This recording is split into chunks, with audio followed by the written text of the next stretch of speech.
चलिए आज जो है गोलीय दर्पण के बारे में बात करेंगे। स्फेरिकल मिरर्स बोलते हैं जिसमें, ठीक है। तो मैं थोड़ा सा डायग्राम बना दिया हूँ। चलिए इसमें देख लेते हैं कि ये गोलीय दर्पण क्या होते हैं, कैसे बनते हैं, इस तरह का।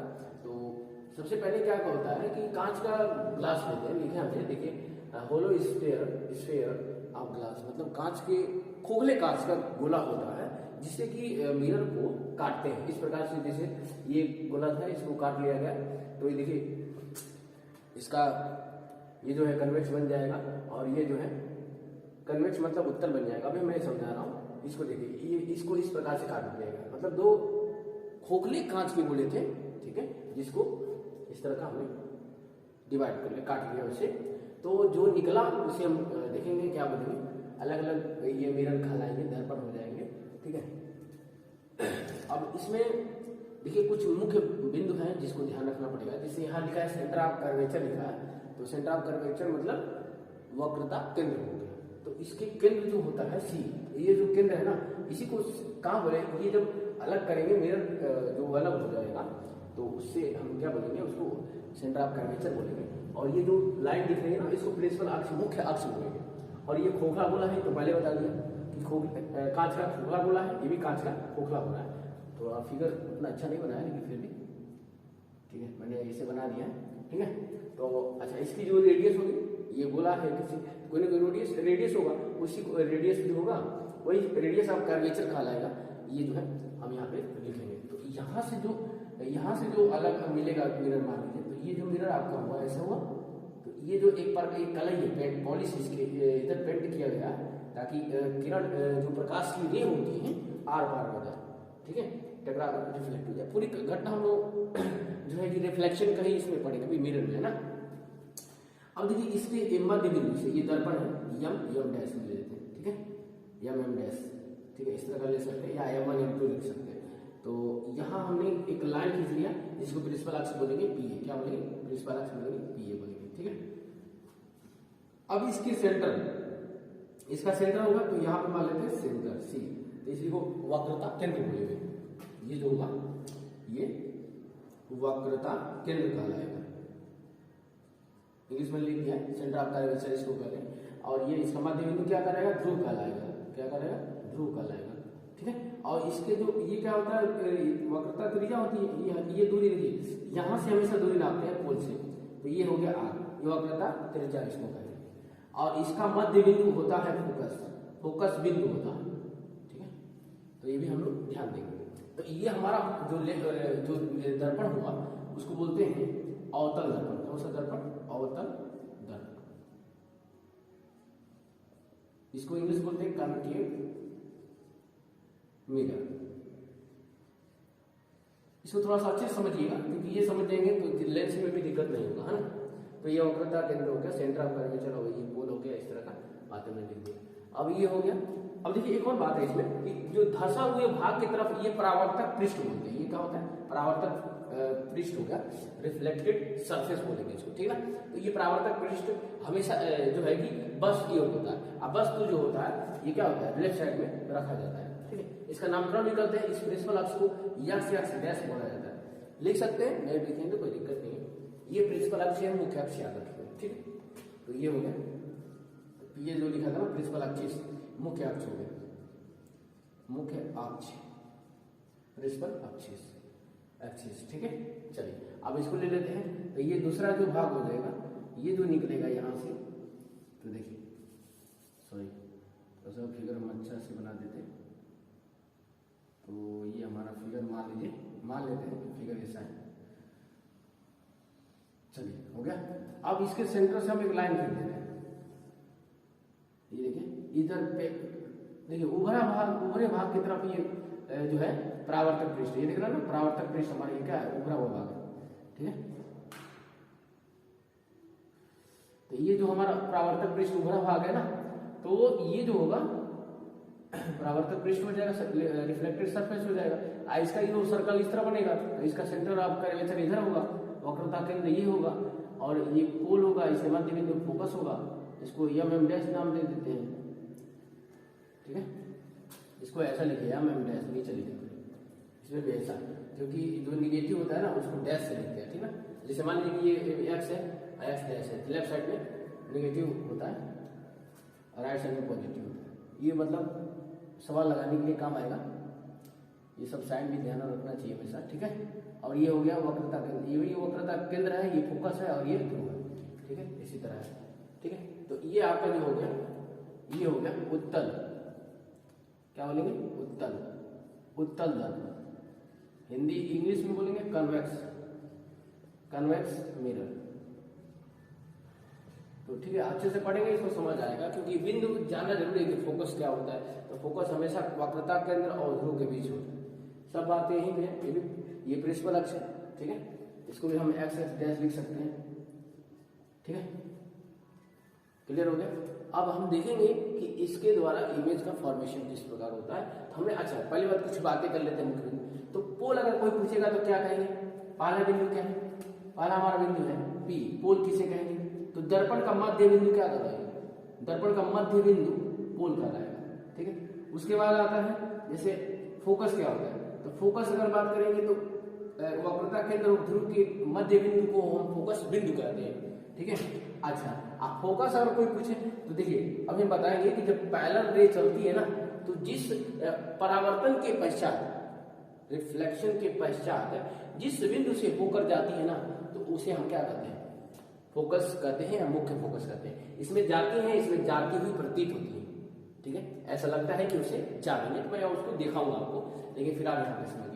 ये फोकस बिंदु पता हो गया कि जो है कि इसका मध्य बिंदु होता है। वक्रता केंद्र सी आ गया, तो सी आपको पता ही है वक्रता केंद्र क्या होता है। तो कहाँ ये जो दर्पण है, दर्पण की बात चल रहा है ना, दर्पण, ये जो दर्पण है जिस कांच, खोखले कांच से कटा हुआ भाग है, उसके केंद्र को देखिए, उसके केंद्र को ही क्या बोला गया, वक्रता केंद्र कहा गया। तो यहाँ पे वैसा ही सिमिलर डेफिनेशन है कि यह जो उत्तल दर्पण है, जिस खोखले कांच से कटा हुआ भाग होता है, उसके केंद्र को ही वक्रता केंद्र कहते हैं। दर्पण का मध्य बिंदु ध्रुव होता है और ध्रुव और वक्रता केंद्र की मध्य बिंदु को फोकस बिंदु कहते हैं। ये सब बातें आपको ध्यान रखनी पड़ेगी, ठीक है, समझ आ गया, इज क्लियर। तो ये देखिए मैंने डायग्राम बना दिया इसलिए कि कैसे ये बना होगा, क्योंकि बेसिक यही चीज है। ये चीजें समझ गए ना तो फिर कोई दिक्कत नहीं हो जाएगा। कुछ जो दिक्कत होता है यार कि फोकस किधर होगा, जैसे इसमें भी कंफ्यूजन रहता है, फोकस लेफ्ट में होगा कि राइट में होगा, केंद्र किधर लग कर रखे है ना, तो आपको समझ लेना है, ठीक है, अच्छे से। चलिए अब आप इसमें आगे देखते हैं। अब इसमें क्या है, सबसे पहले हम लोग देख लेते हैं ये त्रिज्या है, पोल से हमेशा दूरी मापा जाता है, ये ध्यान रखिए, ठीक है। अब हम चल रहे हैं कि अवतल दर्पण, अवतल। तो आपने क्या देखा, ये जो ये हो गया, बोलिए दर्पण कितने प्रकार के हो गए, दो प्रकार के, अवतल और दूसरा क्या है, उत्तल, उत्तल, ठीक है। ये मतलब इसको कॉन्केव बोलेंगे, इसको कन्वेक्स बोलेंगे, ठीक है। अब अवतल दर्पण द्वारा, अवतल दर्पण द्वारा प्रतिबिंब का बनना या बनाना कर सकते हैं, मतलब बनना मतलब image formation, image formation by concave mirror कर सकते हैं, ठीक है। तो इसमें पहले समझ लेते हैं कितने केस होता है। जैसे ये होता है, ये पॉलिश होती है इस तरह का, ठीक है, ताकि जिससे कि प्रकाश जो किरणें हैं वो टकरा कर आर पर न जाए और प्रतिबिंब अच्छा बने, तो ये होता है। और ये सरफेस होता है जो इस पर कलई होती है किसकी, सिल्वर या काले की, ताकि स्मूथ हो जाए, शाइनिंग हो जाए, मतलब शाइनिंग ज्यादा करे तो ज्यादा अच्छा इमेज बनेगा। तो इसमें केस देखिए क्या होता है, इसमें 6 केस होता है। जब वस्तु अनंत पे हो, कहाँ पे हो, at the infinity, when the object at the infinity क्या हो, अनंत पे हो, अनंत पे वस्तु हो, मतलब एक केस ये हो गया, ये वस्तु कहाँ, अनंत पे हो, यहाँ पे अनंत पे हो, पहला केस ये हो गया। दूसरा केस ये होता है कि जैसे इसका केंद्र मान लीजिए यहाँ पे कहीं होगा, ये प्रिंसिपल अक्ष है, मुख्य अक्ष है, तो आपको पता ही है कि ये ऐसा गोला बनेगा ये, तो इसका मान लेते हैं यहाँ पे सी है और इसका मध्य बिंदु तो फोकस ही होता है, आइए पोल होता है, तो यह में हम डैश ले लेते हैं, इसका मिरर का नाम है, ठीक है।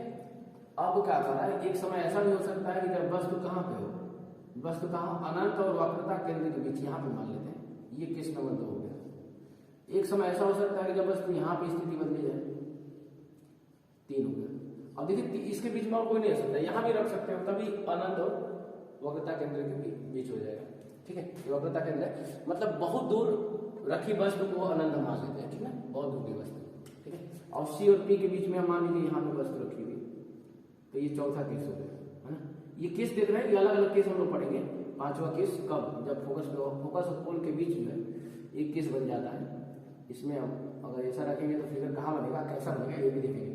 अब ऐसा नहीं होगा कि आप मिरर पे ऊपर चढ़ जाओ, ऐसा थोड़ी नहीं होगा, अब कोई केस ही नहीं बनेगा। अब थोड़ी ऐसा है कि वस्तु को प्रतिबिंब देखने के लिए आप मिरर के ऊपर रख दो, ऐसा नहीं होगा ना। तो मिरर तो थोड़ा सा दूरी तो होना चाहिए। अब कोई इसके बीच में अब कोई केस नहीं बन पाएगा। ये 6 केस होता है जिसको 1 बाय 1 करके हम लोग डिस्कस करेंगे। चलिए आज हम देखेंगे rules for tracing images form by concave mirror. मतलब अवतल दर्पण द्वारा जो प्रतिबिंब बनता है उसके कुछ रूल होते हैं, तो उस रूल को मैं समझ लेता हूँ। मैं इसको ये लेक्चर इस तरह का मैं बना चुका हूँ, फिगर भी बनाना सिखा दिया है, फिर से मैं इसको रिवाइज कर दे रहा हूँ। ठीक है, एक वीडियो ये है, इसके बाद वाला सेकंड वीडियो जो आएगा उसमें पूरा इमेज आपको 6 होते हैं, 6 दिख जाएंगे। ठीक है, तो इसको रूल पहले जरूरी है समझना। ठीक है, तो देखिए कम से कम जो है 2 रे लेंगे ताकि इंटरसेक्ट करे, कहीं मिले, जहां मिलेंगी, जहां काटेंगे एक दूसरे को किरणें, वहीं उसका प्रतिबिंब बनता है, याद रखिएगा। ठीक है, तो पहले हम इसमें रूल देखेंगे कि किस प्रकार रे जो है चल सकती है, चलने का क्या तरीका होता है उसका देख लेंगे। तो हम देखिए भाई यहाँ प्रिंसिपल अक्ष है, सी जो देख रहे हैं सेंटर ऑफ कर्वेचर, वक्रता केंद्र है, ये फोकस है और ये पोल है। ठीक है, इसके बारे में फिर से हम डिस्कस करेंगे, लेकिन हमारा जो मेन उद्देश्य है कि किरणें किस प्रकार डाली जाती हैं। तो देखिए हमेशा बाएं तरफ से डाली जाएंगी, देखिए, और मुख्य अक्ष के समांतर, प्रिंसिपल अक्ष के पैरेलल जो किरणें होंगी आफ्टर रिफ्लेक्शन के पश्चात, परावर्तन के पश्चात फोकस से जाएंगी। तो ये आपको याद रखना है। चलिए, ये हो गया पहला केस, ये हो गया आपका पहला। दूसरा देखिए, दूसरा हम दिखा देते हैं कि यदि फोकस से, उसके अपोजिट, यदि फोकस से कोई किरणें मान लीजिए इस प्रकार आ रही है, तो आफ्टर रिफ्लेक्शन, परावर्तन के पश्चात पैरेलल हो जाती है, इस तरह हो जाएंगे। ठीक है, तो ये हो गया आपका दूसरा केस हो गया। तो ये क्लियर है, इसके अपोजिट पैरेलल वाली परावर्तन के पश्चात, रिफ्लेक्शन के पश्चात फोकस से जाएंगी, जो फोकस से आएंगी वो परावर्तन के पश्चात पैरेलल हो जाएंगी। तो ये बातें ध्यान रखना है। चलिए आगे चलते हैं। अब क्या कह रहा है कि मान लीजिए कि कोई किरणें इस प्रकार आ रही हैं जो वक्रता केंद्र से होती हुई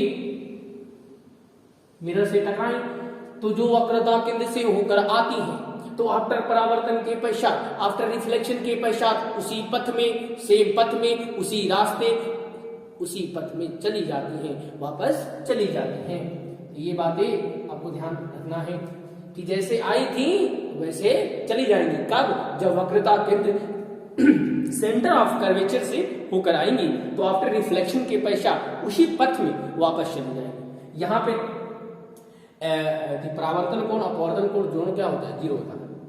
ठीक है, एंगल अगर देखा जाए आई बराबर क्या होगा, एंगल आर होता है हमेशा, और ये 0 डिग्री हो जाए। समझ आ गया?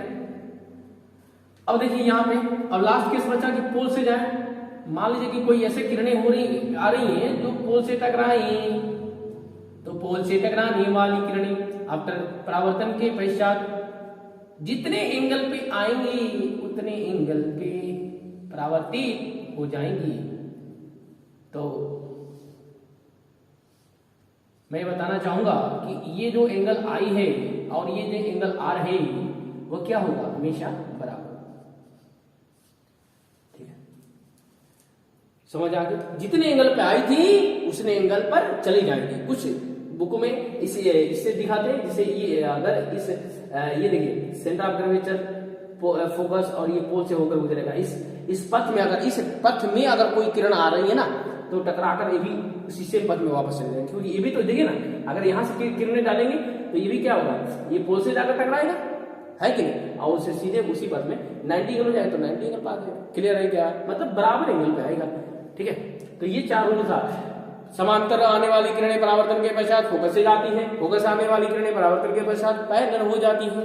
और ये देखिए वक्रता केंद्र से आने वाली किरणें परावर्तन के पश्चात उसी पथ में वापस चली जाती हैं, और ध्रुव से आने वाली किरणें, पोल से आने वाली किरणें जितने एंगल पर आती हैं उतने एंगल पर रिफ्लेक्ट हो जाती हैं। चलिए आप देखेंगे नेक्स्ट वीडियो में इमेज फॉर्मेशन बाय कनकेव। धन्यवाद। हेलो दोस्तों, चलिए आज हम जो है अवतल दर्पण द्वारा जो 6 केस होते हैं इमेज अलग अलग वस्तु को रखकर जो इमेज का फॉर्मेशन होता है, ठीक है, तो वो देखेंगे कि इमेज अलग अलग जो है कि पोजीशन पर अलग अलग स्थिति में वस्तु को जब रखा जाता है, हाँ, अवतल दर्पण के सामने, तो उसका प्रतिबिंब कैसा बनता है और कहाँ बनता है, तो उसको देखेंगे। ठीक है, तो हमने फिगर बना रखी है ताकि टाइम थोड़ा सा बचत हो हमारा। तो चलिए, image formation by concave mirror in different position of the object. ठीक है, वस्तु के अलग अलग स्थिति के लिए अवतल दर्पण द्वारा प्रतिबिंब का बनना, ठीक है, देखेंगे। ठीक है, चलिए, तो सबसे पहला देखेंगे वस्तु जब अनंत पे रखी, तो अनंत हम मान लेते हैं, यहाँ पे अनंत है। अनंत मतलब बहुत दूर। अनंत से आने वाली किरणें हमेशा क्या होती है, पैरेलल होती है, याद रखिएगा। ठीक है, ये अनंत हमने मान लिया, अनंत है, इन्फिनिटी, एट द इन्फिनिटी। तो ये हमने 2 किरणें ले लिया पैरेलल, क्योंकि अनंत से आने वाली किरणें हमेशा क्या होती है, दूसरे के पैरेलल होती है, तो पैरेलल लिया। पैरेलल वाली किरणें, इसके पहले हमने क्या बताया, जरूर बताया है, उसको ध्यान रखिए कि पैरेलल मुख्य अक्ष के पैरेलल आने वाली किरणें क्या होती है, परावर्तन के पश्चात फोकस से जाती है।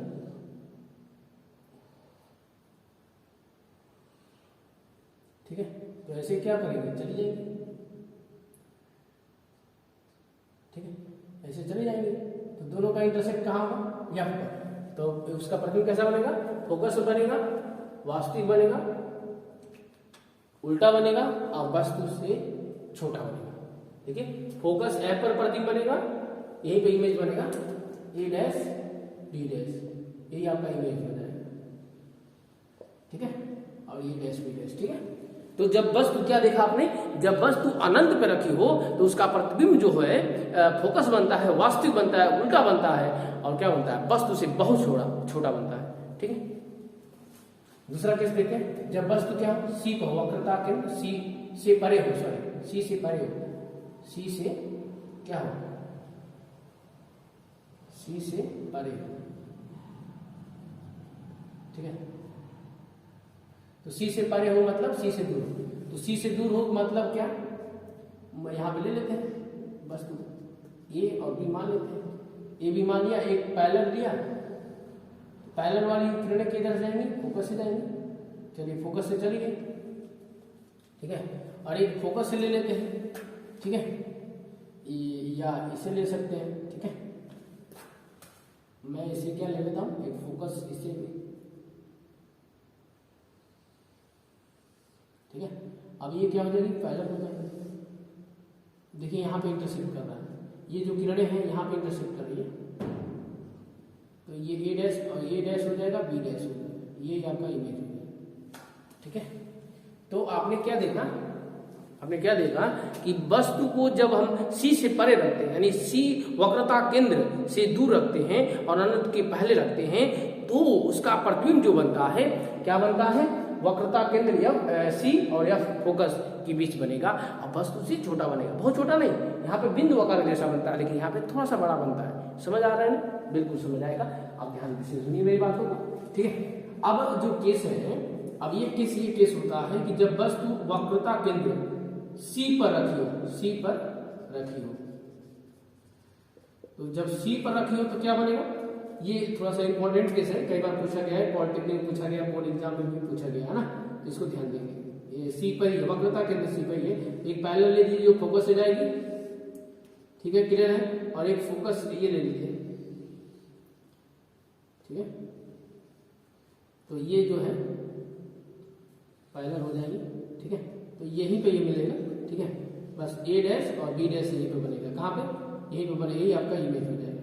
ठीक है, ये आपका क्या होगा, इमेज हो जाएगा, कहाँ बनेगा, वक्रता केंद्र पर ही बनेगा।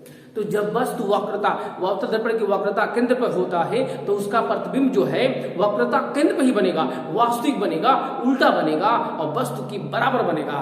ये याद रखना है, ठीक है, भूलना नहीं है, ठीक है, ठीक है। अब जो जब वस्तु कहाँ हो, सी और एफ के बीच हो, तो यहाँ पे मान लेते हैं वस्तु। तो देखिए इससे क्या होगा, एक पैरेलल किरणें ले लीजिए, तो पैरेलल वाली फोकस से हमेशा जाएंगी, फोकस से इसको बुझा दीजिए, ठीक है। अच्छा, एक फोकस से ले लेते हैं, ठीक है, फोकस से लेंगे तो ये क्या हो जाएंगी, पैरेलल हो जाएंगी। थोड़ा सा ये सीधा नहीं गई है, सीधा हम ले जाते हैं, ठीक है, ये ऐसे आती है।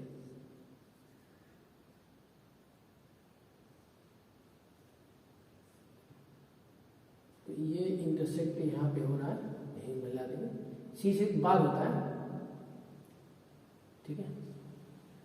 ये हो गया ए और ये हो गया बी हमारा, और ये हो गया ए डैश और ये हो गया बी डैश, यही आपका इमेज है, ठीक है। तो देखिए ना, ध्यान से देखिए, जैसे जैसे पास बढ़ते हैं ना, इमेज क्या होता है, बड़ा बनता जाता है, मतलब इमेज दूर जाता है, ठीक है। जैसे पास आएंगे मिरर के, इमेज दूर जाएगा और थोड़ा सा धीरे धीरे बड़ा होता जाएगा, ठीक ना।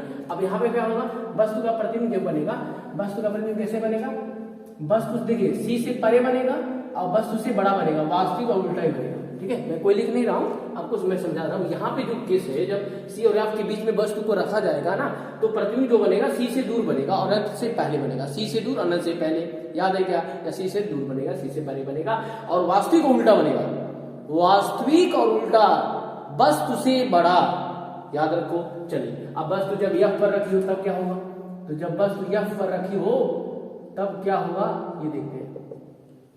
तो जब वस्तु एफ पर रखेंगे तो ये देखिए ऐसा ले लेंगे, एक पैरेलल लेंगे तो पैरेलल वाली किरणें परावर्तक के पश्चात फोकस से जाएंगे। चलिए फोकस से गए, और मान लीजिए कि ये रेखा हमने ये से ले लिया पोल से, तो पोल से भी देखिए, पोल से क्या होगी, किरणें टकराने के बाद जितने एंगल पाए उतने एंगल पर क्या होंगे, रिफ्लेक्ट हो जाएंगे, ऐसे जाएंगे।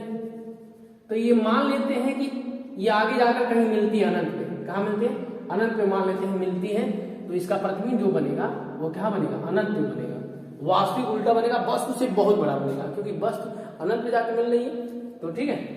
तो ऐसे किरणें जाती हैं, ऐसे किरणें जाती हैं, तो मान लेते हैं कि अनंत पे जाकर मिलेगा, तो वहां पे वस्तु का प्रतिबिंब बहुत बड़ा बनेगा, ठीक है, राइट।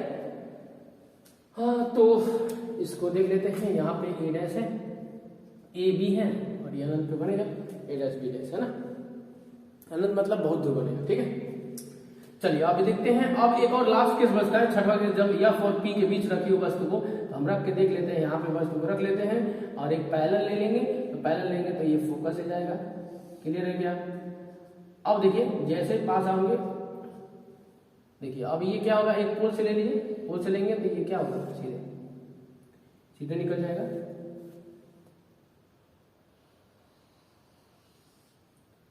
तो ध्यान से देखेंगे अगर, तो ये किरणें जो है ना, ऐसे ना जाकर ऐसे जा रही है, तो ऐसे जा रही है तो कभी किरणें मिलेंगी आगे जाकर, क्या पॉसिबल है कि आगे मिले, कहीं नहीं मिलेगा। तो यह मान लिया जाता है कि भाई आगे नहीं मिलेगा तो पीछे बढ़ाने पर मिलेगा कहीं, ठीक है। तो पीछे बढ़ाने पर मिलता हुआ प्रतीत होता है, देखिए यहां पे इंटरसेप्ट करेगा, तो यहां पे इंटरसेक्ट कर रहा है, तो यहां पे आपका image A dash B dash, ये आपका ए है और बी है, ये आपका इमेज हो जाएगा, प्रतिबिंब हो जाएगा, राइट।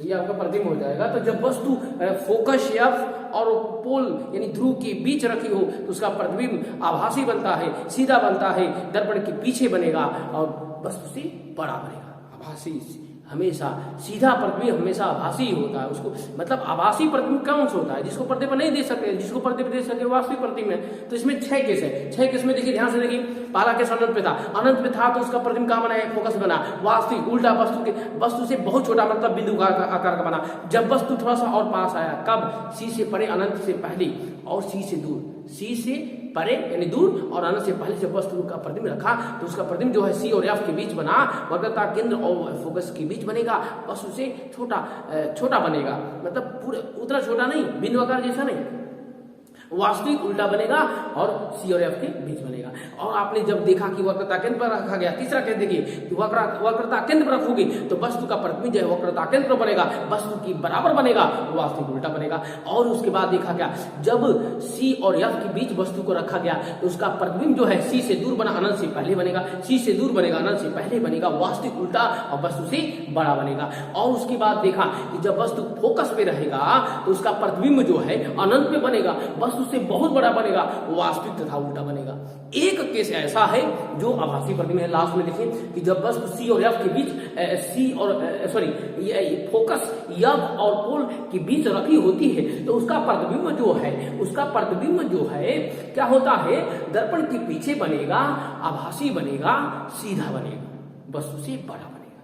ये केस है, बस 6 केस होता है, 6 केस होते हैं अवतल दर्पण द्वारा प्रतिबिंब जो बनता है।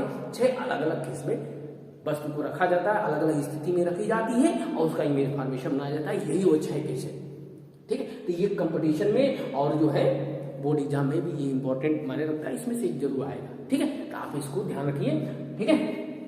और जो बच्चे जो इसमें तैयारी कर रहे हैं उनको ज्यादा से ज्यादा शेयर करिए। चलिए, धन्यवाद।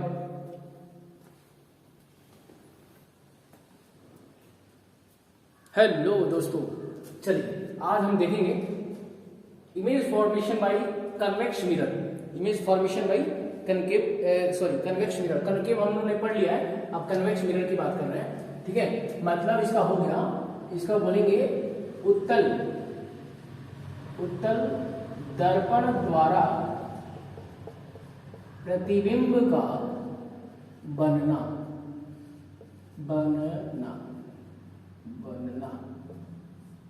या बनाना, ठीक ना, ठीक है। तो पहला में केस बड़ा है, ये स्थिति फर्स्ट है। इसमें दिखा है कि when the object is at the infinity, जब वस्तु कहां पे हो, अनंत पे हो, जब वस्तु अनंत पर हो। देखिए, इसके पहले हमने अवतल दर्पण द्वारा प्रतिबिंब बनने का केस देख लिया। 6 केस होते हैं, एक 1 बाय 1 करके देख लिया। सॉरी, चलिए, जब वस्तु अनंत पे हो तो मान लेते हैं वस्तु अनंत पे। अच्छा, एक और बात है, अवतल दर्पण ये जो होता है, इधर परावर्तक पृष्ठ होता है और इधर जो है क्या होती है, पेंट होती है, जिससे कि आप पर किरणें न जाए। तो यहाँ मैं अनंत पर ले ले रहा हूँ, सेंटर ऑफ कर्वेचर तो राइट साइड में होगा, तो आप देख सकते हैं। क्योंकि अगर इसको सर्कल ड्रा किया जाए, एक वृत्त बनाया जाए, तो इसका केंद्र इधर ही होगा, तो इधर इसका केंद्र इधर ही होगा, सेंटर ऑफ कर्वेचर वही होगा, इधर ही होगा। और इसके पोल और इसके मध्य बिंदु जो है फोकस होगा। तो ये हमने ए और बी ले लिया है जो अनंत पे है, इन्फिनिटी, एट द इन्फिनिटी पे है। तो यहां से अनंत से आने वाली किरणें हमेशा क्या होती है, पैरेलल होती हैं। ये पैरेलल हमने ले लिया है। ये क्या करेगा, ये जो है पैरेलल वाली फोकस हो जाएगी, लेकिन इसमें क्या होगा, एक्चुअल में नहीं जाएगी, जाती हुई प्रतीत होगी, ठीक है।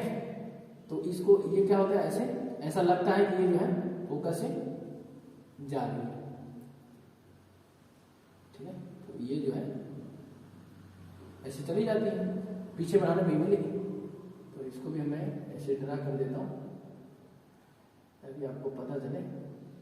ये तो ऐसे चली जाएगी, ऐसे रिफ्लेक्ट होकर चली जाएगी, और ये पीछे बढ़ाने पर कहाँ मिलेगी, फोकस में मिलेगी। तो इसका इमेज यहीं पे बनेगा, A डैश B डैश, क्या बनेगा, A डैश B डैश, ठीक है। तो हमारा प्रतिबिंब जो होगा आभासी बनेगा, आभासी और सीधा बनेगा। गौर करिए, और वस्तु से बहुत छोटा, वस्तु से बहुत छोटा बनेगा, लगभग बिंदु आकार का, ठीक है, मतलब पॉइंट साइज का, ठीक है, बिंदु आकार का बनेगा, ऐसा बना दिया। कई बुक में थोड़ा सा अलग दिया है, लेकिन मैं आपको थोड़ा सा इजी करके समझाया हूँ, ठीक है। ये आपका इसी तरह डायग्राम बना देंगे, करेक्ट हो जाएगा, ठीक है। अब देखिए यहाँ पे क्या हो गया, बस दूसरा केस ये होता है कि वस्तु को चाहे एक प्रिंसिपल अक्ष में चाहे जहाँ रख लो, चाहे जहाँ भी रख लीजिए, ठीक है। उसका इमेज जो है पोल और इसी के पोल जो होगा, पोल और तो क्या होगा, ये फोकस के बीच ही बनेगा। जैसे मान लीजिए मैं यहाँ पे रख लेता हूँ, चाहे जहाँ भी रख लीजिए, इसका इमेज इसी बीच में बनेगा। एक सीधा ले लीजिए तो फोकस से जाना चाहिए, तो ये तो जाती हुई प्रतीक वास्तव में तो जाएगा नहीं, वास्तव में तो ये जाएगा नहीं, जाता हुआ क्या होगा, प्रतीत होगा।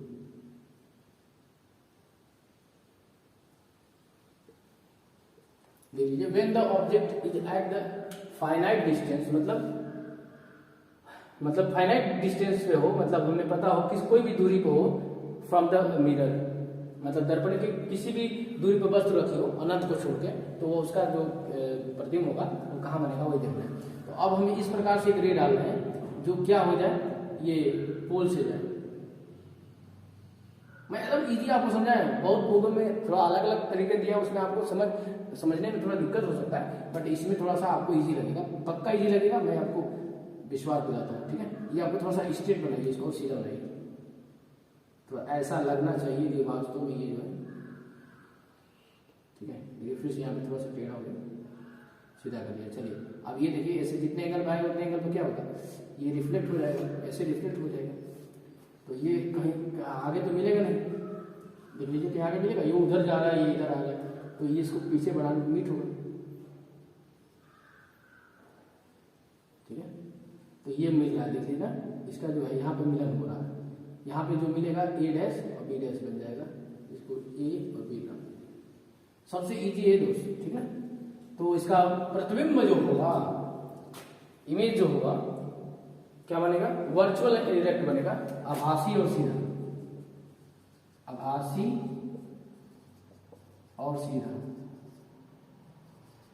सीधा डिमिनिश लिखा है, मतलब वस्तु से छोटा, मतलब पहले का अपेक्षा थोड़ा बड़ा बनेगा। ठीक है, वस्तु से छोटा। ठीक है, अच्छा एक और बात है, थोड़ा सा आगे सेंट्रल दिमाग लगाइए भाई। देखो, वस्तु को इधर तो रखा नहीं जा सकता क्योंकि परावर्तक पृष्ठ तो इधर है ना, तो इधर ही रखेंगे तो दो इसमें केस बनता है, एक अनंत पे और एक वस्तु चाहे जहां भी रख लो, जहां भी हो। ठीक है, फाइनाइट डिस्टेंस पे। ठीक है, तो उस पर उसका जो प्रतिबिंब बनेगा हमेशा पोल यानी ध्रुव और फोकस के बीच मध्य बनेगा, ये ध्यान रखिएगा। ठीक है, बस ये दो केस होता है। तो ये खत्म हो गया। अब हम नेक्स्ट वीडियो में देखेंगे इसके फॉर्मूले क्या होते हैं मिरर के, और उस पर कुछ न्यूमेरिकल लगाएंगे। ठीक है, और इसको थोड़ा सा आप रिवाइज कर लेंगे क्योंकि ये पॉलिटेक्निक वगैरह के लिए भी इम्पोर्टेंट है और बोर्ड एग्जाम के लिए भी जो है इम्पोर्टेंट है। चलिए आज के लिए इतना ही, फिर नेक्स्ट। धन्यवाद। हेलो दोस्तों, चलिए आज हम देखेंगे image formation by convex mirror. Image formation by convex mirror. Concave हम लोगों ने पढ़ लिया है, अब कन्वेक्स मिरर की बात कर रहे हैं। ठीक है, मतलब इसका हो गया, इसका बोलेंगे उत्तल दर्पण द्वारा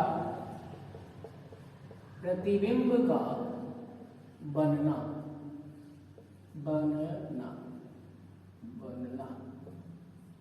या बनाना। ठीक ना, ठीक है। तो पहला में केस बड़ा है, ये स्थिति फर्स्ट है।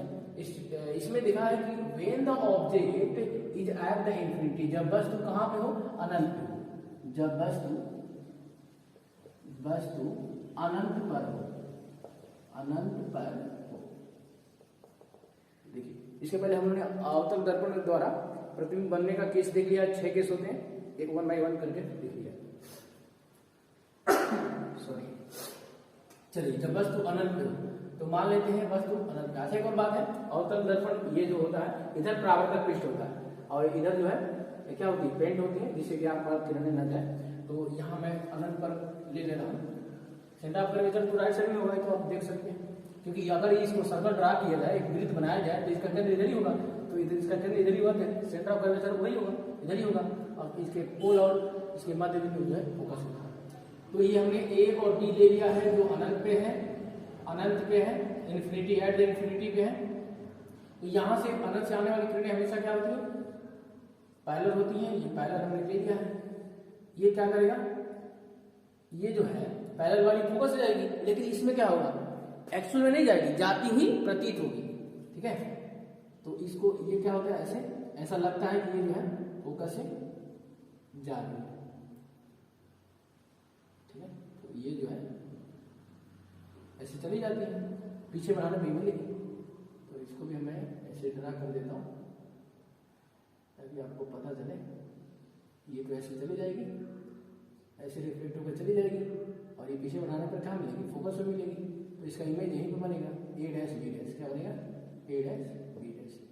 ठीक है, तो हमारा प्रतिबिंब जो होगा आभासी बनेगा, आभासी और सीधा, और सीधा बनेगा। गौर करिए, और वस्तु से बहुत छोटा, वस्तु से बहुत छोटा, बहुत छोटा बनेगा, लगभग लगभग बिंदु आकार, बिंदु आकार का। ठीक है, मतलब पॉइंट साइज का। ठीक है, बिंदु आकार का बनेगा, ऐसा बना दिया। कई बुकों में थोड़ा सा अलग दिया है, लेकिन मैं आपको थोड़ा सा इजी करके समझाया हूँ। ठीक है, ये आपका इसी तरह डायग्राम बना देंगे, करेक्ट हो जाएगा। ठीक है, अब देखिए यहाँ पे क्या हो गया, बस अब दूसरा केस ये होता है कि वस्तु को चाहे एक प्रिंसिपल अक्ष में चाहे जहाँ रख लो, चाहे जहाँ भी रख लीजिए। ठीक है, उसका इमेज जो है पोल और इसी के पोल जो होगा, पोल और तो क्या होगा, ये फोकस के बीच ही बनेगा। जैसे मान लीजिए मैं यहाँ पे रख लेता हूँ, चाहे जहाँ भी रख लीजिए, इसका इमेज इसी बीच में बनेगा। तो एक सीधा ले लीजिए, तो फोकस से जाना चाहिए, तो ये तो जाती ही पड़ती, वास्तव में तो जाएगा नहीं, वास्तव में तो ये जाएगा नहीं, जाता हुआ क्या होगा, प्रतीत होगा।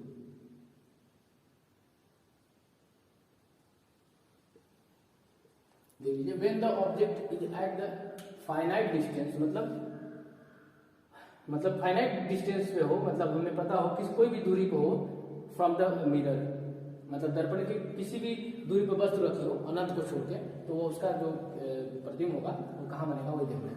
तो अब हम इस प्रकार से एक रे डाल रहे हैं जो क्या हो जाए, ये पोल से जाए। मैं एकदम इजी आपको समझाया, बहुत गूगल में थोड़ा अलग अलग तरीके दिया, उसमें आपको समझने में थोड़ा दिक्कत हो सकता है, बट इसमें थोड़ा सा आपको इजी लगेगा, पक्का इजी लगेगा, मैं आपको विश्वास दिलाता हूँ। ठीक है, ये आपको थोड़ा सा स्ट्रेट बनाइए, इसको सीधा बनाइए, तो ऐसा लगना चाहिए कि वास्तव में ये जो है। ठीक है, देखिए फिर से यहाँ पे थोड़ा सा टेढ़ा हो गया, सीधा कर दिया। चलिए अब ये देखिए, ऐसे जितने एंगल पाए उतने एंगल पर क्या होगा, ये रिफ्लेक्ट हो जाएगा, ऐसे रिफ्लेक्ट हो जाएगा। तो ये कहीं आगे तो मिलेगा नहीं, देख लीजिए कि आगे मिलेगा, ये उधर जा रहा है, ये इधर आ रहा है, तो ये इसको पीछे बढ़ाने में मीट होगा।